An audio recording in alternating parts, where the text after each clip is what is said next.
They're trying to kind of create this intellectual infrastructure so that people can justify to themselves that actually by hurting other people, I'm saving civilization and I'm saving them from harm.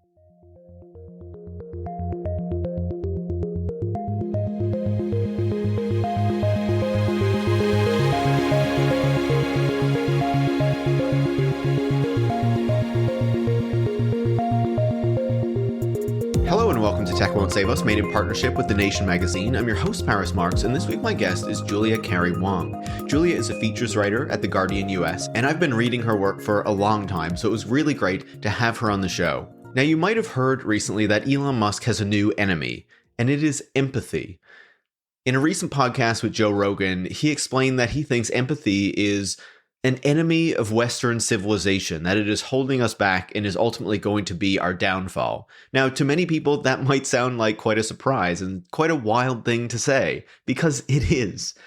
But as you might expect, there is a much bigger story here. This is not something that just popped into Elon Musk's mind out of nowhere, but comes from a right-wing movement, surprise, surprise, that he has probably been seeing a lot of posts about on Twitter or X, and, is probably in the circles with people who support these ideas. So I wanted to have Julia on the show to talk about this because she wrote a really in-depth piece looking at how the Christian right is turning against empathy and how these narratives that Elon Musk is using come from that playbook, come from the types of things that this right-wing version of Christianity that is growing in the United States, that is embracing Donald Trump, is arguing, and why they think that this is like a form of suicidal empathy that is ultimately a threat to American Western civilization that they want to protect, and, that they see as part of this broader threat to basically white people, right? The Great Replacement theory being advocated by these white nationalists. And so in this conversation, we talk about what these Christian nationalists really think, what their ideology is, but also this other kind of pseudoscientific version of this that comes from, unfortunately, once again, a right-wing Canadian, Gad Saad, whose arguments help to provide a supposedly scientific underpinning for these ideas that have been embraced by the Christian right. So I think that this is a fascinating conversation. It gives us insight into where, this kind of right-wing cohort of tech folks is finding itself and kind of finding these ideas that they are spreading out to a much larger group of people. But also, of course, what is fundamentally wrong with this way of seeing the world and the threat it poses to so many people in our societies. So I think this is a great conversation. I think you're really going to like it. If you do, make sure to leave a 5-star review on your podcast platform of choice. You can share the show on social media or with any friends or colleagues who you think would learn from it. And if you want to support the work that goes into making Tech Won't Save Us every single week, so we can keep having these in-depth critical conversations, so that we can do other things like, making the series that we do from time to time. And again, more information on that soon. You can do that by joining supporters like David from Leeds, Steve from Boulder, Jacob from London, Lauren in Santa Cruz, Mindy from New Jersey, Ollie from Bristol, Meredith from Indiana, and James from Bloomington by going to patreon.com/techwon'tsaveus, where you can become a supporter as well. Thanks so much and enjoy this week's conversation. Julia, welcome to Tech Won't Save Us. Hi, thanks so much for having me.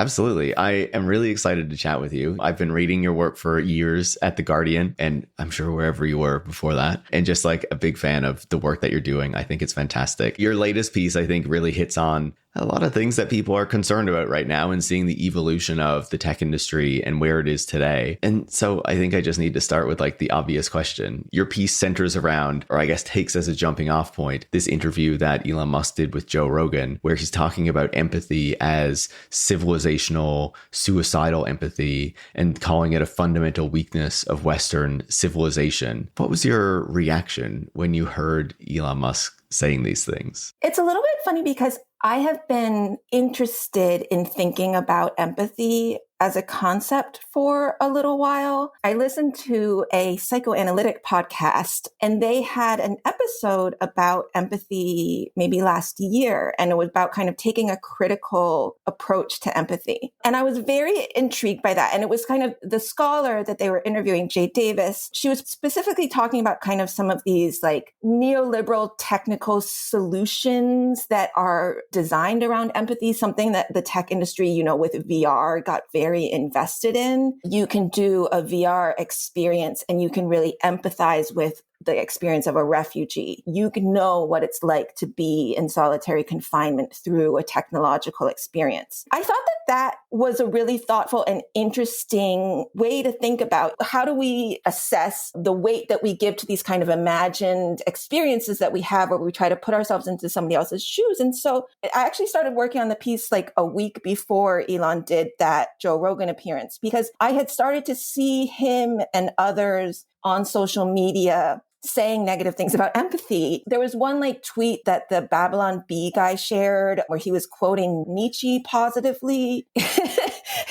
Nietzsche in certain hands, I think, has a track record of like not being great. And so I was kind of like, that's curious. And I had started to see also that there were folks on the Christian right that were talking about empathy in a strange way after this very high profile interaction at the service at the National Cathedral for Trump's inauguration. You know, empathy, I was like thinking about it and starting to look into it. And then Elon goes on Joe Rogan and states this civilizational suicide thesis. And I was like, okay, I got to figure out what's actually going on here. It was just very strange. And I mean, you don't hear people criticizing empathy that much. I mean, maybe, you know, on a psychoanalytic podcast in a very like left-wing, like critical theory kind of way, but like to hear that kind of straightforward rejection basically of altruism and caring about other people is pretty confronting. And I was kind of like, okay, I need to actually find out what's the argument that they're making, because I was kind of primed from having been thinking about a left-wing critique of empathy. I was kind of primed to be like, maybe there's something in it. Maybe they have something interesting to say. And I don't think that that's actually well, but that was kind of how I went into it and how I was hearing Elon on Joe Rogan and his introduction to the world of this idea of suicidal empathy. That's so fascinating. So you were on the case even before Elon made his public declaration. That's perfect. It's really interesting to me because as you were saying, like hearing people slam empathy as a concept is not the most common thing. And I think the vast majority of people, if they heard someone say, oh, you know, empathy, that's a real mark against us, they would be like, wait, sir, what the fuck is wrong with you? It just seems like kind of a base thing that is present within so many of us to think about other people, to care about other people. Maybe that's not always expressed in the best ways, or those kinds of feelings aren't always reflected in people's actions. But it feels like that is something that was kind of like very basic in a lot of people to have that kind of caring instinct, right? And so then to see someone like Elon Musk, who there has already been criticisms that maybe he lacks some of this empathy, or, you know, maybe his disconnection or his wealth or what have you from the regular person makes him seemingly less likely to feel these things. And so then to see it expressed in this way, it's like, okay, he has taken another step down this path of really not caring about the average person. I mean, it's interesting with Elon because I think that most people that come into contact with him, I actually interviewed him briefly once, and my takeaway, I think that as a human being, like it is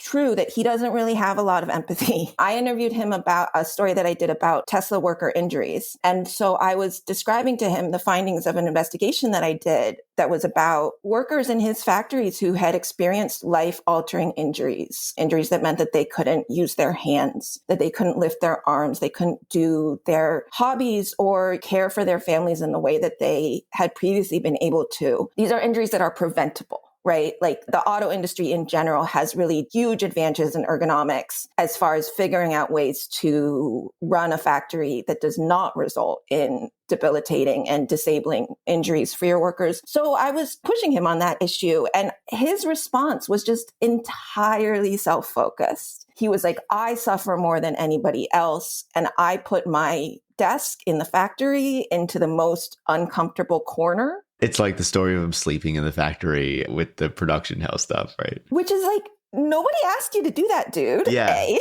And also, B, is it even true? Like, you know. I'm not asking you about whether you suffer based on where your desk is. I'm asking if you care about your workers suffering. And the answer apparently seems to be no. I do think that he is somebody that as an individual doesn't really have the natural inclination or kind of, I don't know if it's a capacity or what, to think about other people's perspectives. But it's really a step further to kind of, on the one hand, there's like not really bothering with the mental labor involved in kind of taking a step and saying, how do my actions affect other people? It's really a second step to say, not only do I not bother, but those of you who do bother are actually harming civilization as a whole. Because now you're actually creating this like ideological justification. And the work that that's doing is ultimately towards excusing the suffering of others and saying, actually, if you are caring about the suffering of others, you're hurting civilization and hurting people more. I mean, it's just specious. It's not a good argument. It doesn't make any sense. But that's what they're trying to do. I mean, they're trying to kind of create this intellectual infrastructure so that people can justify to themselves that actually by hurting other people, I'm saving civilization and I'm saving them from harm, which is quite a dangerous thing to do, I think, in the history of bad ideas and things that get people prepared to accept and to participate in really horrific activities that hurt other people. It feels quite kind of pathological to me. And the connection to the Christian right wasn't the first thing that I jumped to, just because it is something that I am less familiar with, right? I didn't know that these terms and these concepts were already being used quite openly and commonly by people who are on the Christian right and pushing these ideas and pushing this kind of larger political fascist project, right? The first connection I made was actually to that concept of long-termism that we were talking about a couple of years ago, right? That seemed to be very much associated with Elon Musk, and in particular this notion that like we need to be thinking about civilization millions of years from now, and if that means people need to suffer in the present to protect the future people, that is okay, right? And that already seemed to be justifying particular things that Elon Musk was doing as he would frame them in this way, and certain other people in the tech industry. And so when I heard Elon Musk saying these things, I was like, oh, he's taken a further step down this path because he was already kind of making these justifications that some kind of thing in the future justifies harm in the present, and in particular harm being committed or enabled by people like Musk himself. And so then to see him go even further and be like, empathy itself is, a threat to civilization. And in doing so, basically saying we are going to have to round people up. We are going to need to like implement this fascist project in order to protect Western civilization. It seemed like, okay, he's taken a further step down this path. But then to hear your connection to the Christian right, I was like, this makes even more sense because of the trajectory that we have obviously seen Musk on for the past number of years. That's really interesting that you brought up long-termism, because there's a lot of different kind of ideological and intellectual threads going on here. And a lot of them I find very interesting. And then some of them I find to be very like, okay, I'm just like, that's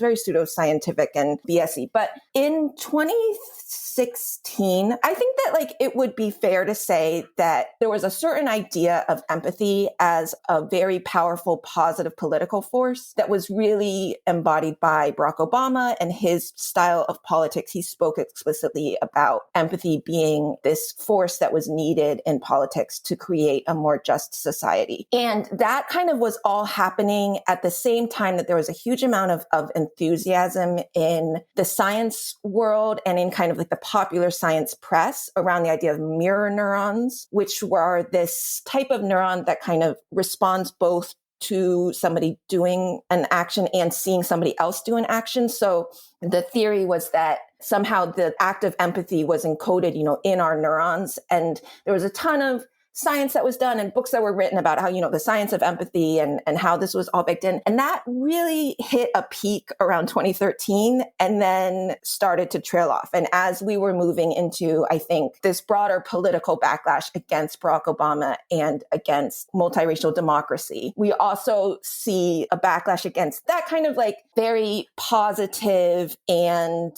progressive idea of empathy as this tool that can be used for good. And it's interesting because I think that the tech industry was very much on board with that idea of empathy. So you had things like Facebook, which obviously was like very in the early days, very much kind of the Barack Obama hope and change and connecting people. That was kind of like their corporate philosophy to a certain extent, or at least their corporate marketing. They had empathy rooms in their offices where if you were a developer, you could go into an empathy room and use different like Android devices as if they were, had a mobile connection in South Africa, or as if they had a mobile connection in Bangladesh. So you could get a sense of what the digital experience of people using the technology and the connectivity that is available in other countries, and see how Facebook products are going to work. Experience what it's like to use the free basics. Yeah, experience what it's like to use internet basics. I feel like that kind of really encapsulates kind of like the shallowness of a certain kind of way that we were talking about empathy in the early aughts, where like, that's not empathy, that's product testing. You're not actually like thinking about what it's like to live in Myanmar, because if you were, maybe you would have like actually paid attention to the insane violent instigation and hate speech that was taking over the platform. Like, that's just slow Wi-Fi. It's not empathy. It's not a real effort to understand another perspective and another point of view. So there was a certain kind of like shallowness, I think, to some of this empathy promotion.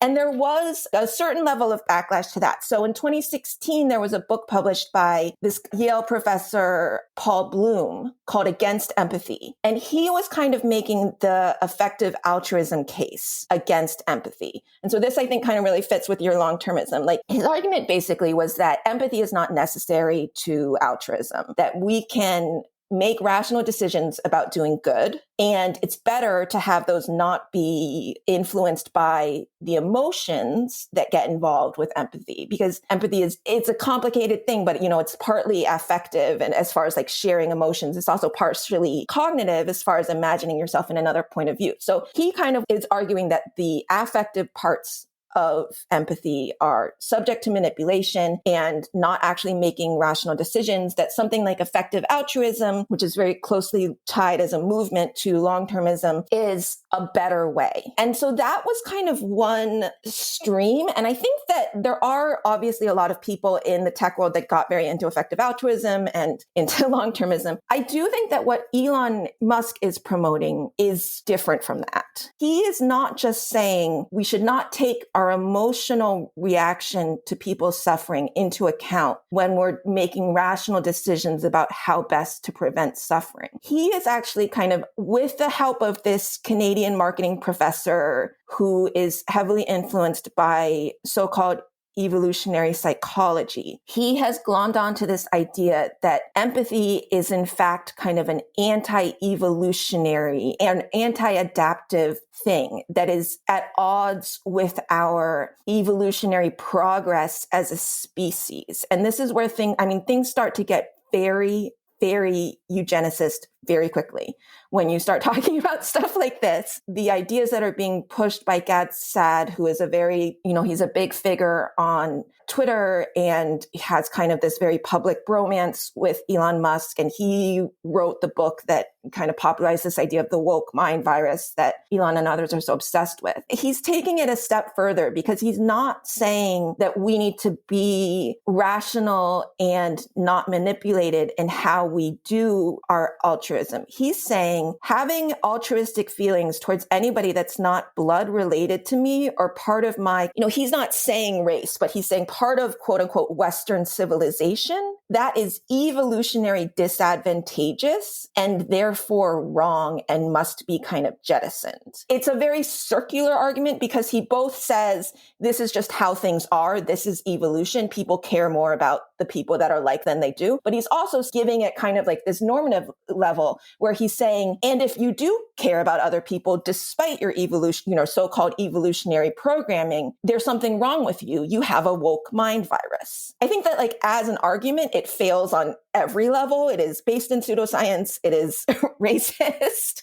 It is completely just of a piece with a lot of bad thinking around social Darwinism that we know always goes in very bad directions. But it has captured Elon Musk and a pretty frightening number of people who are nodding along and agreeing with this and saying that this is a good idea, which is frightening. And surely Elon Musk talking about it on such a widely seen platform will only further kind of extend the number of people who are coming into contact with these particular ideas and maybe picking them up as a result of that. So we talked about how Elon Musk would use long-termism to kind of justify, say his space pursuits or his treatment of workers or his despoiling of the environment and ignoring environmental regulations, because all of this had to be justified for this grander project that he was pursuing, right? Do you think that, as you explained, and I agree with you, what he's talking about now is quite distinct from what we see in kind of long-termism, effective altruism? Do you feel like there has been kind of, I don't know the right way to frame it, but like an evolution there? Or do you think these more Christian right, far right ideas have supplanted the type of thing that justified his actions in the past? It feels like it's obviously going further down a very dark road, but also that this is a man who is just always looking for concepts, ideas, ways of seeing the world that justify his own power and ability to kind of do whatever he wants. Exactly what you just said about this is an exercise in self-justification. I think that that's a big part of it. I mean, to a certain extent, I think that that is kind of how I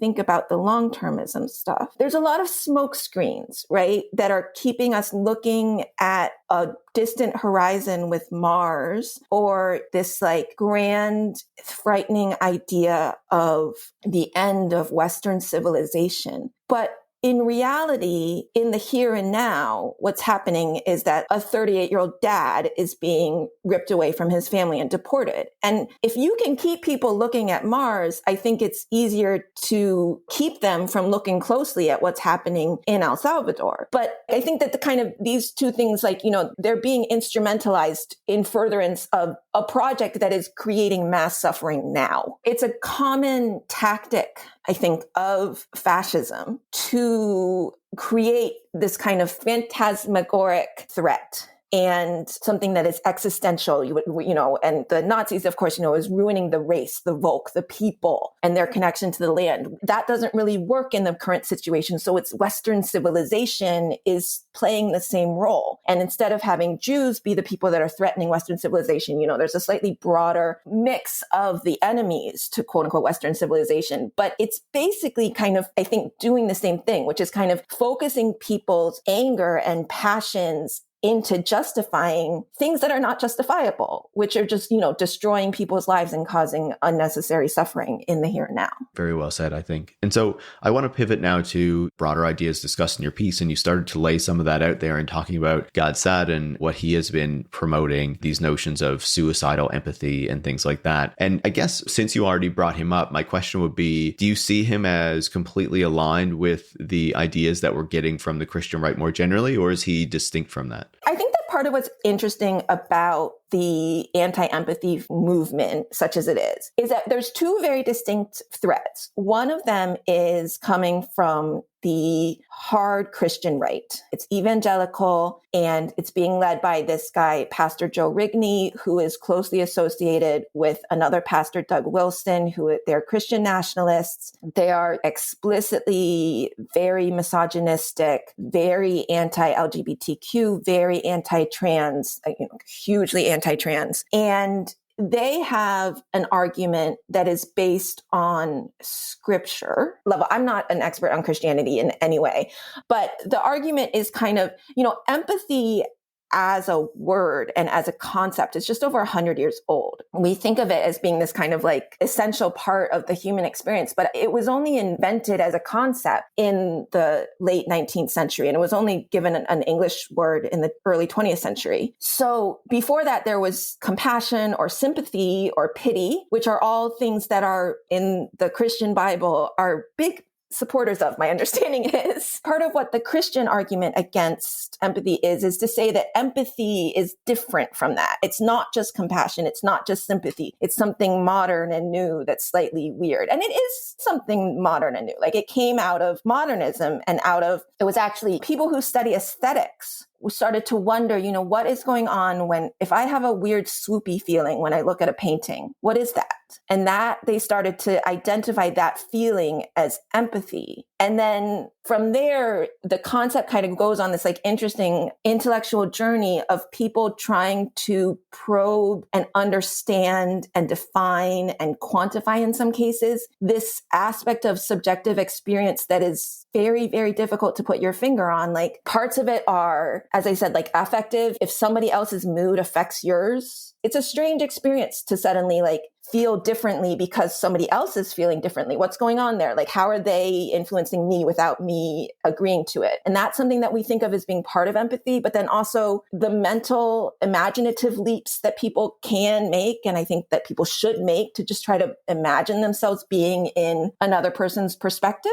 That's also, I mean, it's a complicated cognitive thing that's going on there. It does relate to our emotions and how it can change how we feel about things. So it's a very complicated, very modern concept that still at a very basic level, it kind of boils down to like how we deal with the fact that we live in a world with other people. Whether we want to or not, we care about how they feel, I think is kind of the existential situation that empathy is like trying to get its hands around, is that like we do care about other people and they do affect our feelings and we do think about them in ways that cause us to change our behavior sometimes. And some people don't want that. When you bring up the early stages of empathy and it kind of relating to like looking at a painting and feeling something, it's like not at all how I feel like we would generally use the word today, right? Like I feel like it has evolved in its meaning very much since like those early days. The original empathy was the German aesthetics who were doing that kind of like measuring stuff of trying to quantify what these feelings are that we have when we look at art. They used the word Einfühlung, I'm not pronouncing that correctly, and that was translated into English as empathy. The psychoanalysts started to get interested in it. The psychologists started to get interested in it. Social workers got interested in it. And so they started to pile on these additional meanings to empathy. And by the mid 20th century, the meaning of empathy had changed so much that there is now a new word in German to translate back, which is just like empathy or empathy. The meaning of this word has very much changed, and it very much circles around something that is still very hard for people to put their fingers on. And I think everybody thinks that they know what they mean when they say empathy, but then when you start to kind of probe it, it's weird. I mean, it's just like at like a very basic level, like it's speaking to something that is, I think, like one of the great problems of human existence, which is like we don't really understand what it means to be subjects in a world with other people who have their own subjectivity. How do we manage that? How do we think about what their subjectivity is and what our subjectivity is? And especially given the fact that in weird and interesting ways, their subjectivity can influence our subjectivity and take it over and make us feel things that we didn't know that we were going to feel. So it's kind of like this word that gets at the horror and mystery and scariness of being a human. It is interesting that that is something that we have these two different fields who are very uninterested in pursuing. And one of those is hardcore right-wing evangelical Christianity, which I think is not interested in the modern project of unpacking the complexities of subjective human experience, which is interested in having a set of rules and guidelines that are handed down from above and enforced by the exclusively male leaders of the church. And so that is a very kind of totalizing ideology that doesn't allow for some of the weirdness of it, I think, of empathy. And then on the other side, you have this, what I would call pseudoscientific evolutionary psychology idea around human development that again is nominally based in scientific inquiry, but it's not really. Like when you actually read Godsad's arguments, he's just coming up with metaphors. That's not a scientific argument. Like he thinks that certain ideas are like parasites. He thinks that because he has a PhD in something related to evolutionary psychology, that makes that science. But it's just a metaphor. Like there's no real argument there. It's just what he thinks. And he thinks that, a lot of evolutionary psychology thinking has this very like just so story where because it has ended up the way that it is, that proves that it had to always be that way. And it's this very circular thing. And I think that is also what's happening with his conception of empathy, which is basically because not caring about people has produced the world that we live in, we have to continue to not care about people because that's the way it always had to be. We were evolved this way. That's just how it is. Oh, and are there other people that do care about other people? Well, they're incorrectly evolved. I mean, Gadsad uses the word degenerate to demean his ideological opponents all the time. And degenerate is, people know it from like the degenerate art exhibition that the Nazis put together. But that idea, it's an idea also from the late 19th century, early 20th, that was very popular among these social Darwinist eugenicist types, that some people had evolved backwards. This idea that people who care about others have evolved backwards. There's no science there. That's just a judgment that he's made based on the fact that he doesn't like people that care about other people because their political program is not to his liking. But it has been given this air of like unquestionable authority. And I think that that's where you really see the way that certain types of pseudoscience can be so close to religion, because in both of these cases, it's very much like there is a universal truth that cannot be questioned in any way. I mean, both the Christian anti-empathy people and Gadsad, Elon Musk have like a particular obsession with opposing trans rights and denying the existence of trans people. And I think that that really speaks to why empathy is such a problem to them, because like they refuse to imagine that other people feel differently than they do and other people experience the world differently than they do. And so there's just this declaration that it's not real.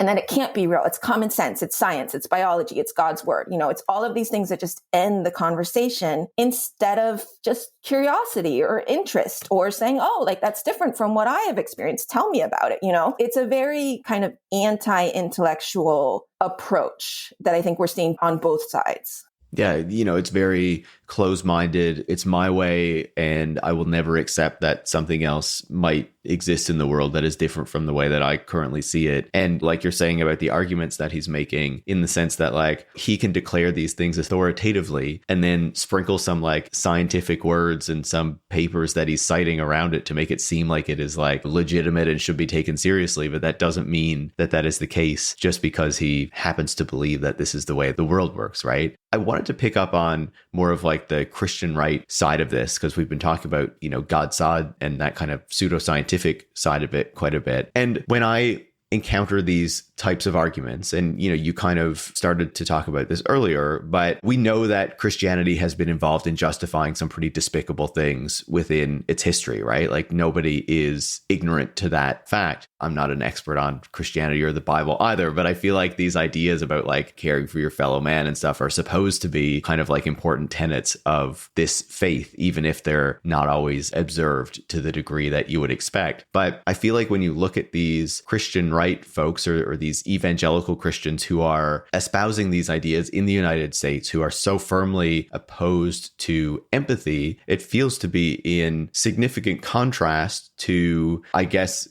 the more popular form of at least Catholicism that seems to be represented today when you look at, say, the late Pope Francis and what he was trying to do. So I guess, what do you make of these distinctions or these disagreements? And to what degree is this kind of Christian nationalist anti-empathy version of Christianity, like how popular is it, I guess, is my question. Is this something that is widely held in the United States, or is this still quite a fringe minority? I'm not an expert in any way on Christianity. I spoke to a political scientist, John W. Compton, when I was working on this piece, and it was very helpful. And he's written a book actually called The End of Empathy. It came out in like 2018, and it was kind of telling the long arc history of how did white Protestant churches in the US go from being a crucial pillar of the progressive movement, the anti-child labor movement in the early 20th century, and the civil rights movement in the 60s, to go from that to what we see today, which is that 81% of white evangelicals vote for Trump. I'm not going to say what is Christian and what isn't, but many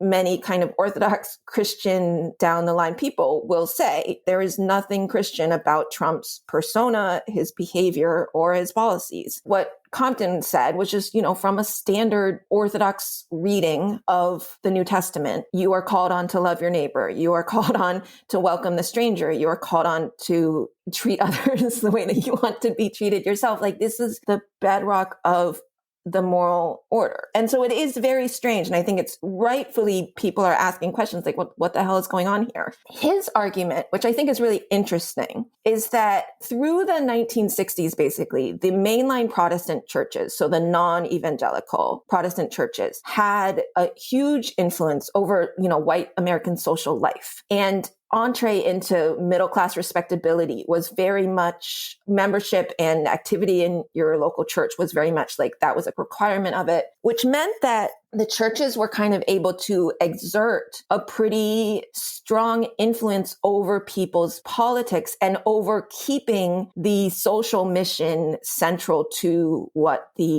participation in the church. Compton's argument is that after World War II, and with like the huge influx of funding and for higher education and just the booming economy and really expanded social mobility, you had a situation where there was no longer necessary for people to be members in good standing of their local Presbyterian church in order to be a businessman in the community who was well thought of. And so those mainline denominations, their membership collapsed, like just hugely. And then as people who were still looking for some kind of religious meaning in their life were then kind of freed up to go looking for something that felt right for them. And he argues that this kind of created this like reverse situation where people went looking for something that felt good for them. And that was something that was much more self-focused. There's a lot of focus on personal salvation and a lot less focus on social good works in the evangelical church. You focus on you and your family, and the rest of the world takes care of itself. And so his argument is that that's kind of like what led to the huge explosion in evangelicalism and really a drawing away from any of the care for the widow and the orphan and the poor and the immigrant type value system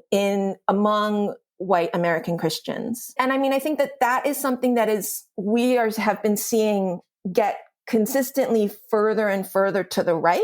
One of his arguments as well is that there have been periods where these new leaders of the religious right, these evangelical leaders who rose to prominence in the 80s and 90s, they have actually tried to get their followers more interested in certain social issues. There was a pretty concerted effort by the religious right to get people interested in funding for HIV/AIDS and to get people interested in immigration reform, like actually doing a big immigration bill to make our system make more sense. And these institutions spent money, they tried their best to get their congregations to be interested in this. And they actually ended up being more anti-immigrant than they had been when they started, and more anti-immigrant than other religious denominations. So his argument, and I think that this tracks, is that it's a very bottom-up movement, and people are kind of able to go out looking for the religious leaders that appeal to them. And if you say something that they don't like, if you say like, you actually do need to be good to your neighbor and go do some good works, they might just leave. So there's a competition towards accommodating the political beliefs that people have. And I think that we are seeing that really accelerate in the era of Trump. The Christian right tried to oppose Trump in 2016, the leaders of the Christian right, and they were not able to get their congregants not to vote for this guy who was, married 17 times and allegedly sexually harassed thousands of people, et cetera. I'm sorry, that was huge exaggeration. But they tried to make that argument and they failed. And what actually has been catching on is not the more moderate kind of traditional leaders of the religious right. They've really lost a lot of influence, while people like Joe Rigney and Doug Wilson, who 10 years ago, incredibly marginal figures. Doug Wilson is somebody who had to retract a book that he co-authored that was an apologia for slavery, not even because of the slavery apologia. It was plagiarized.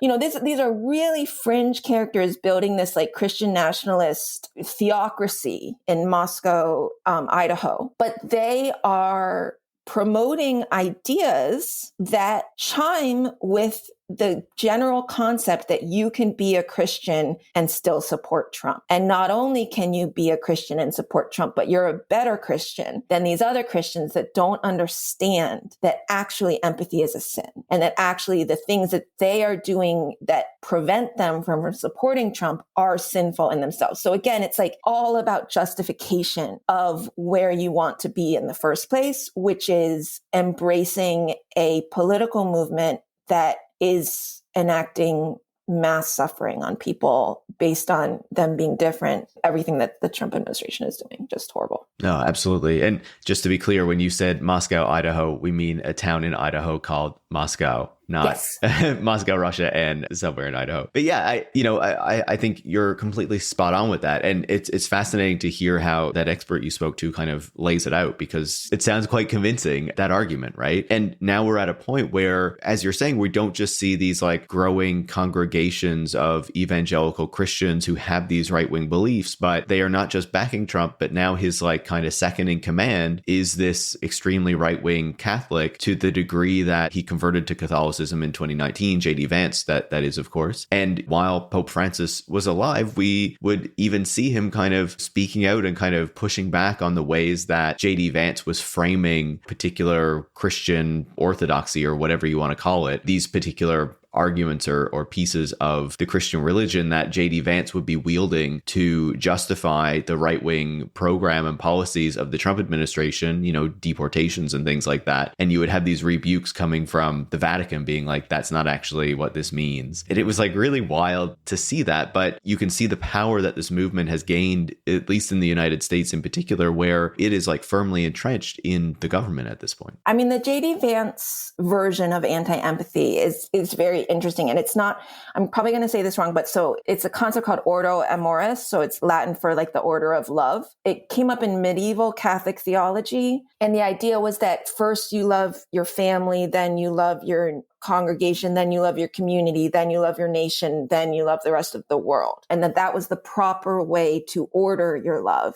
J.D. Vance, because he spends all of his time in getting in Twitter fights, because I guess you don't really have to do anything as a vice president. He like got into a Twitter fight with this British MP where he was like, it's Ordo Amoris, look it up. I love that. Do your own research, yeah. And he's using this to justify, it's the same policies. The policies are being anti-immigration, being anti-migrant, and especially like the cutting of the foreign aid, I think was also something that was very pertinent when he was in that argument. And so he's saying like, actually, God says we have to care about ourselves first. And the Pope quite explicitly said, you are wrong. This is not the case. But I mean, there were kind of Catholic intellectuals in the US who were writing pieces backing up J.D. Vance. So I have no idea like how to quantify how popular these specific kind of like theological ideas and justifications are among Catholics in the US or among all white Christians in the US. But I do think that like we are seeing movement among elites to embrace it. And that's noticeable. And I think that the reason that we're seeing that is because there's demand for it from below. Another like really good example of this movement. So there's this guy, Albert Mohler, who is the president of the Southern Baptist Conference's like main seminary. So he's a very influential guy in the Southern Baptist Conference, which is the biggest evangelical denomination in the US. And he has like a daily podcast and he has all sorts of media stuff that he does. He's like kind of like a big Christian intellectual guy that's out there thinking about current issues and the church and how evangelicals should be interacting with the world. So after the Ferguson uprising, or during the Ferguson uprising, on his daily podcast, he did a whole episode where he talked about how empathy is the most important thing to focus on in moments like this. And he talked about how, he connected it to scripture and was making a Christian argument in favor of empathy at a moment of deep social division over issues of race and violence in the state. And he said something along the lines of like, that love thy neighbor is the second most important commandment. And because of that, like that's empathy. He said, you have to do empathy. And then in 2016, Albert Mohler, he campaigned against Trump. He wrote an op-ed against Trump saying, he's the opposite of Christianity. He's a disgrace. White Christians voted for Trump by 81% anyways. By 2020, he gave an interview to The New Yorker where he said, I'm going to vote for Trump because he's better than Biden, but I'm not going to make any apologies for him. In 2024, he endorsed Trump. And a month or two ago, he invited Joe Rigney onto his podcast where they had like an hour-long, very friendly interview. And he offered his own harsh critiques of empathy, which he said was synthetic and not real and, related to Marxism and critical theory and feminism and all these Here we go. I just thought it was like really pertinent because clearly he was somebody of real, institutional weight and influence. And in the past 10 years, he has been brought into the Joe Rigney, Doug Wilson camp, not the other way around. It's coming from below and it's pushing above, like even further to the right, which is concerning, to say the least. Somebody that just like 10 years ago was able to make a really strong argument in favor of empathy because using scripture is now suddenly saying that scripture says, don't be empathetic. It's terrifying, right? To see that evolution, if we want to call it that, this kind of push for these figures who were not as evil before to completely embrace much more of this right-wing program, right? And I would just say, to make a final point on the Pope, I think now that he has died and there is going to be a new Pope, I think it's actually going to be really interesting to see like the debates around that and what emerges from it, because you don't need to be a Catholic to recognize that Catholicism and the Pope have a lot of impact. And if the right succeeds in getting a right-wing Pope or whatever, then that is going to have a lot of consequences down the line for a lot of people, right? And we know that there has been this agreement for a number of years, as you were talking about, between, say, what happens in the Vatican and kind of the Pope Francis version of Catholicism and what we're increasingly seeing becoming dominant and popular in the United States and some other countries where, it's this very kind of right-wing version. So yes, it's religion, but it's also very political. Also, just so much of the work of the immigration system that we have is done by ministries, right? Like the Lutherans, the Catholics, like that's how it is in the United States. And so to suddenly have, we now have like the Trump, they were attacking the Lutherans briefly, which is it's just a very strange thing to do. Like caring for immigrants is a very common Christian ministry. And so, yeah, it definitely really will be interesting to see what happens. Totally. And I've read that Pope Francis has appointed a lot of the cardinals who'll be doing the voting. So maybe that is like a positive sign. I don't know. We'll see what happens, right? I don't know about Vatican politics or any of that. So I'm completely out of my depth. So I have a final question, right? We've talked about these two different groups or arguments that are increasingly opposing empathy, right? This kind of pseudoscientific one coming from the kind of God Sods of the world, and then this more kind of Christian, hard right, evangelical version that does not want you to kind of empathize with people outside of your small little group or, evangelical community or what have you, right? And so you've already kind of been talking about this a bit, but what do you see as the broader consequences of this kind of hatred of empathy or opposition to empathy taking root in the political system, being represented by important political figures or, powerful figures more generally, especially at a moment where you have this rising far-right project in the United States that is deporting immigrants, that is going after minorities? What is the consequence of seeing empathy in this way? It's hard to know like which comes first, right? Are you arguing against empathy because you actually think empathy is wrong and then that leads to you doing things to hurt other people? Or are you hurting other people and you know that empathy is an impediment to your ability to do that? And so you're creating this intellectual scaffolding that people can cling to in order to feel like they're still okay. I think it's probably more of the second. This is kind of being put in place in order to take people further and further down the line of accepting what it should be unacceptable. And I think that, the guy that Albert Mohler, who I was just talking about, what I see when I look at him is somebody who is a thinker, right? He has a moral, intellectual way that he looks at the world in order to make himself understand and feel comfortable within it. And over the past 8-10 years, he has adjusted his thinking to allow for more and more and more suffering by other people. And to do that, he has allowed himself to be convinced that empathy is bad. And so I think that what we're seeing, I don't know how much of it is like push and how much of it is pull, but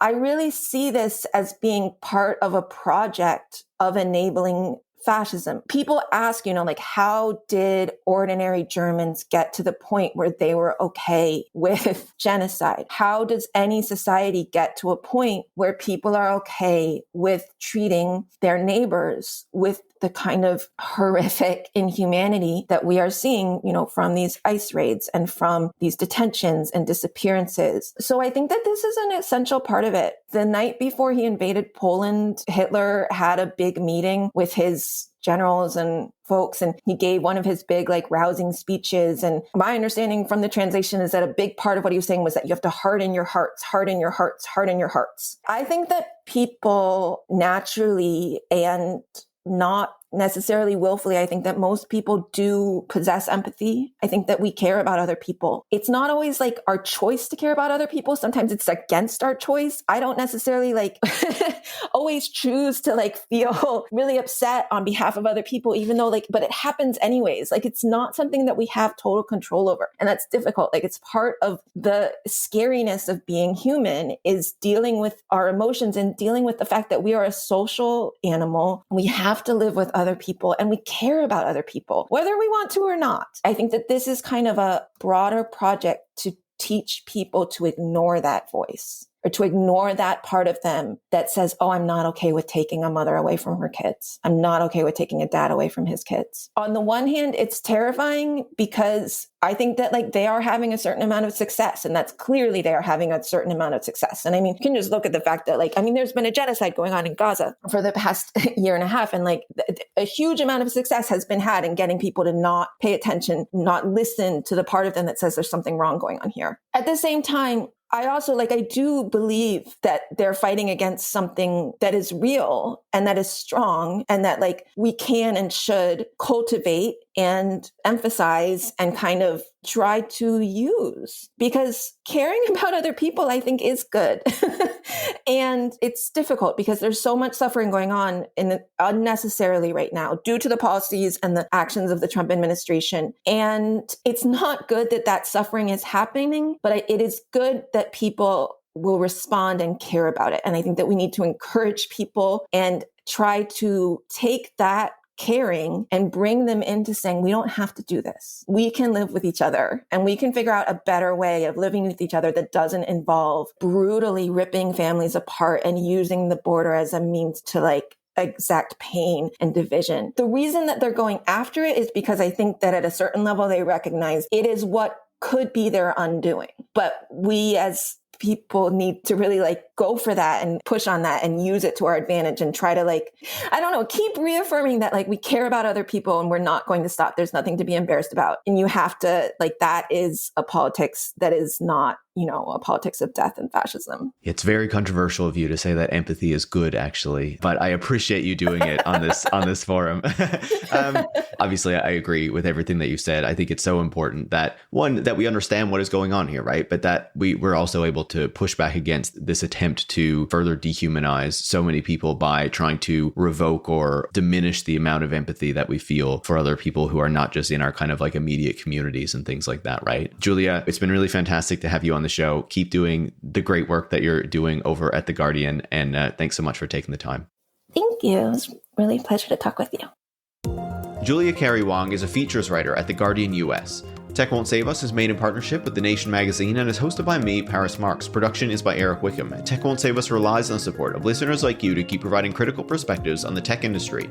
You can join hundreds of other supporters by going to patreon.com/techwon'tsaveus and making a pledge of your own. Thanks for listening, and make sure to come back next week.